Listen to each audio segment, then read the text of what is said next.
Hello aspirant hope all of you doing good. So ನಾನು ನಿಮ್ಮ Nagaraj Nimbalkar team India for IAS ವತಿಯಿಂದ ಇವತ್ತಿನ ಒಂದು ಡೇ 22 ಅಲ್ಲಿ ನಮ್ಮ ಒಂದು ಬೇಸಿಕ್ ಕ್ವೆಶನ್ ಅನ್ನು ನೋಡೋದಾದ್ರೆ ಎವ್ರಿ ಡೇ ಆನ್ಸರ್ ರೈಟಿಂಗ್ ಪ್ರಾಕ್ಟೀಸ್ಗೆ. So parliament is able to ensure accountability of the executive, right? So to what extent ಅಂತ ಕೇಳಿರ್ತಕ್ಕಂಥದ್ದು ಇದೆ. ಅಂದರೆ ಈ ಒಂದು ಕಾರ್ಯಾಂಗ ವ್ಯವಸ್ಥೆ ಏನಿದೆ ನಮ್ಮ ಭಾರತದಲ್ಲಿ, ಕಾರ್ಯಾಂಗ ವ್ಯವಸ್ಥೆ ಏನಿದೆ, ಸಂಸತ್ತು ಎಷ್ಟರ ಮಟ್ಟಿಗೆ ಆ ಒಂದು ಹೊಣೆಗಾರಿಕೆಯನ್ನ ಇದ್ರ ಮೇಲೆ ಕಂಟ್ರೋಲ್ ಮಾಡಲಿಕ್ಕೆ ಒಂದು ಸಮರ್ಥವಾಗಿದೆ ಅಂತಕ್ಕಂಥದ್ದನ್ನ ಇಲ್ಲಿ ನಾವು ನೋಡ್ತಾ ಇದ್ದೀವಿ, right? So we are talking about the accountability of the executive, okay? So by the parliament ಅಂತಕ್ಕಂಥದ್ದನ್ನು ನಾವಿಲ್ಲಿ ನೋಡ್ತಾ ಇದ್ದೀವಿ. ಸೊ ಇಲ್ಲಿ ನಮಗೆ ಈ ಒಂದು ಪ್ರಶ್ನೆಗೆ ಆನ್ಸರ್ ಮಾಡಬೇಕು ಅಂತಂದ್ರೆ ಎರಡು ಬೇಸಿಕ್ ಆಸ್ಪೆಕ್ಟ್ಸ್ಗಳು ತುಂಬಾ ಇಂಪಾರ್ಟೆಂಟ್ ಆಗುತ್ತೆ.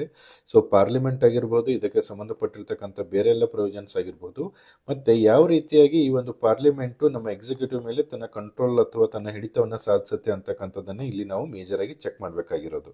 So before we answer that, so ಇಲ್ಲಿ Indian parliament is not only a symbol of representative democracy but also accountable democracy where Council of Ministers collectively responsible to the Lok Sabha, right?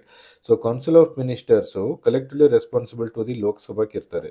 Y so means ಲೋಕಸಭೆಯಲ್ಲಿ ನಿಮಗೆ ನಿಮ್ಮ ಒಂದು people representatives ಅಥವಾ elected members ಅಂತ ಏನಿದ್ದಾರೆ, so ಅವರು ಲೋಕಸಭೆಯಲ್ಲಿ ಇರೋದ್ರಿಂದ ಈ ಒಂದು ಕೌನ್ಸಿಲ್ ಆಫ್ ಮಿನಿಸ್ಟರ್ಸು ನಮಗೆ ಅಲ್ಲಿ ರೆಸ್ಪಾನ್ಸಿಬಲ್ ಆಗಿ ಇರ್ತಕ್ಕಂಥದ್ದು. ಸೊ ಈ ಒಂದು ಕೌನ್ಸಿಲ್ ಆಫ್ ಮಿನಿಸ್ಟರ್ಸ್ ಏನಿದ್ದಾರೆ ಅವರು ಎಕ್ಸಿಕ್ಯೂಟಿವ್ ಮೇಲೆ ಯಾವ ರೀತಿಯಾಗಿ ತಮ್ಮ ಕಂಟ್ರೋಲ್ ಆಗಿ ಅಂತಾನು ಹೇಳ್ಬೋದು, ಅಥವಾ ಒಂದು ಎಫೆಕ್ಟಿವ್ ಕಾರ್ಯನಿರ್ವಹಿಸಲಿಕ್ಕೆ ಯಾವ ರೀತಿ ತಮ್ಮ ಪಾತ್ರನ ವಹಿಸ್ತಾರೆ ಅನ್ನೋದು ಕೂಡ ತುಂಬಾ ಇಂಪಾರ್ಟೆಂಟ್. ಸೊ ಹಾಗಾದ್ರೆ ಇಲ್ಲಿ ಯಾವೆಲ್ಲ ಇನ್ಸ್ಟ್ರೂಮೆಂಟ್ಸ್ಗಳಿದಾವೆ, ಇದರ ಮೂಲಕ ಈ ಒಂದು ಪಾರ್ಲಿಮೆಂಟ್ ಅಂತಕ್ಕಂಥದ್ದು ಏನಿದೆ ಈ ಎಕ್ಸಿಕ್ಯೂಟಿವ್ ಮೇಲೆ ತನ್ನ ಕಂಟ್ರೋಲ್ ಅನ್ನ ಹಿಡಿತವನ್ನ ಸಾಧಿಸುತ್ತೆ ಅಂತ ನೋಡೋದಾದ್ರೆ, that is debates and deliberations, right? So ಇಲ್ಲಿ ನಾವು ಬೇಸಿಕ್ ಆಗಿ ಕ್ವಶನ್ ಅವರು 0 ಅವರ್ ಎಲ್ಲ ಏನ್ ನಡೀತಾ ಇರುತ್ತೆ, ಇಂಥ ಸಂದರ್ಭದಲ್ಲಿ ರೆಸ್ಪೆಕ್ಟಿವ್ ಮಿನಿಸ್ಟರ್ಸ್ ಏನಿದ್ದಾರೆ, ರೈಟ್? ಸೊ ಅವರು ಈ ಒಂದು ಸರ್ಕಾರಕ್ಕೆ ಸಂಬಂಧಪಟ್ಟಿರ್ತಕ್ಕಂಥದ್ದಾಗಿರ್ಬೋದು, ಇಲ್ಲಿ ನಮ್ಮ ಎಕ್ಸಿಕ್ಯೂಟಿವ್ ಬಾಡಿಯಲ್ಲಿ ಯಾರೆಲ್ಲ ಬರ್ತಾರೆ, ರೈಟ್? ಸೊ ಅದು ನಮ್ಮ ಪ್ರೈಮ್ ಮಿನಿಸ್ಟರ್ ಆಗಿರ್ಬೋದು, ಕೌನ್ಸಿಲ್ ಆಫ್ ಮಿನಿಸ್ಟರ್ಸ್ ಆಗಿರ್ಬೋದು, ರೈಟ್? ಈ ಒಂದು ಕಂಪ್ಲೀಟ್ ಸೆಟ್ ಏನಿದೆ, ಈ ಮಿನಿಸ್ಟರ್ಸು ನಮಗೆ ಕಾಮನ್ ಆಗಿ ಒಬ್ಬ MP ಗಳು ಕೇಳ್ತಕ್ಕಂಥ ಕ್ವಶನ್ಸ್ ಏನಿದೆ ಆ ಎಲ್ಲ ಕ್ವಶನ್ಸ್ಗಳಿಗೆ ಇಲ್ಲಿ ಆನ್ಸರ್ ಅನ್ನ ಮಾಡಬೇಕಾಗುತ್ತೆ.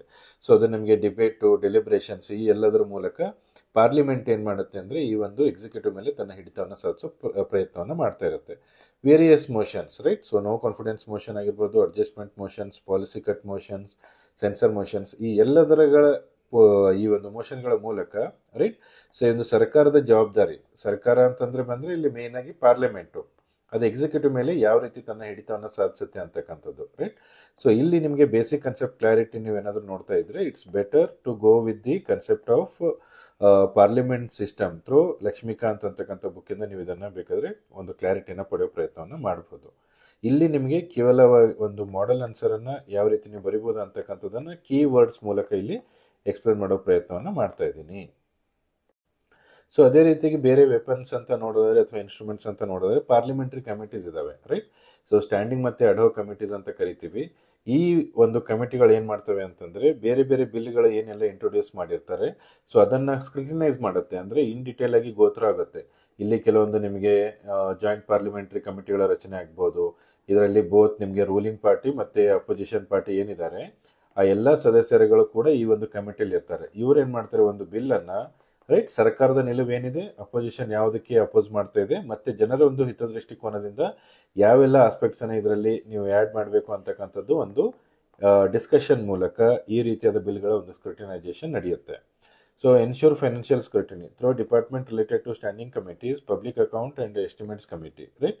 ಸೊ ಇಲ್ಲಿ ನಮಗೆ ಯಾವುದೇ ಒಂದು ಬಿಲ್ ಇಂಟ್ರೊಡ್ಯೂಸ್ ಮಾಡಕ್ ಬಂದಾಗ್ಲೂ ಕೂಡ ಅದರ ಒಂದು ಫೈನಾನ್ಷಿಯಲ್ ಬರ್ಡನ್, ರೈಟ್?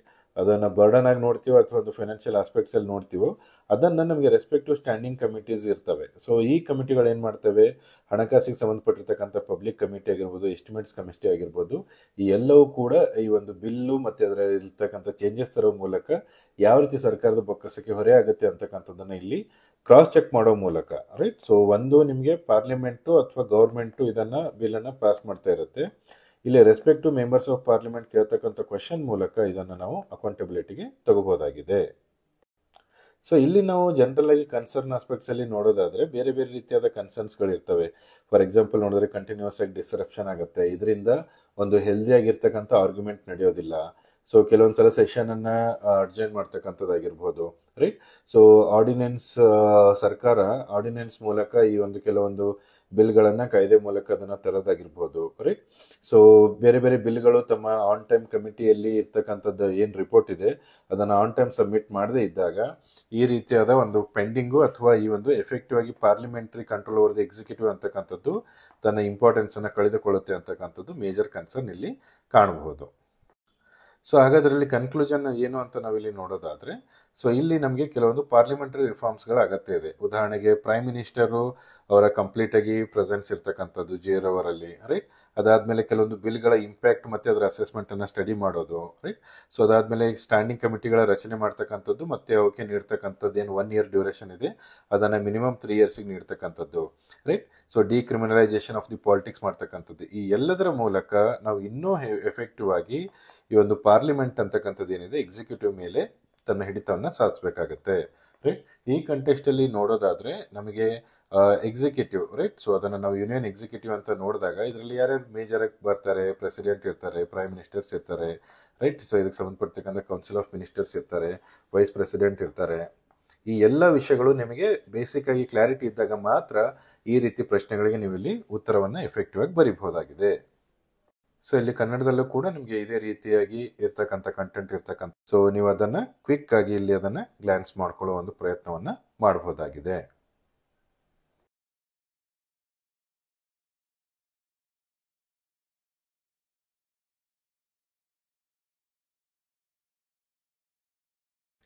ಸೊ ಈ ರೀತಿಯಾಗಿ ಕೆಲವೊಂದು ಬದಲಾವಣೆಗಳು ಮಾಡಿಕೊಳ್ಳುವ ಮೂಲಕ ಪ್ರಧಾನಮಂತ್ರಿಯವರ ಉಪಸ್ಥಿತಿ ಮತ್ತೆ ಬೇರೆ ಬೇರೆ ಕೋರಮನ್ನ ರಚನೆ ಮಾಡೋ ಮೂಲಕ ನಾವಿಲ್ಲಿ ಸಂಸತ್ತಿನ ಒಂದು ಕಂಟ್ರೋಲ್ ಏನಿದೆ ಎಕ್ಸಿಕ್ಯೂಟಿವ್ ಮೇಲೆ, ಸೊ ಅದನ್ನು ನಾವು ಎಫೆಕ್ಟಿವ್ ಆಗಿ ಇಲ್ಲಿ ಪರಿಣಾಮಕಾರಿಯಾಗಿ ಅದನ್ನು ಬಳಸ್ಕೋಬಹುದಾಗಿದೆ, right. So thank you all.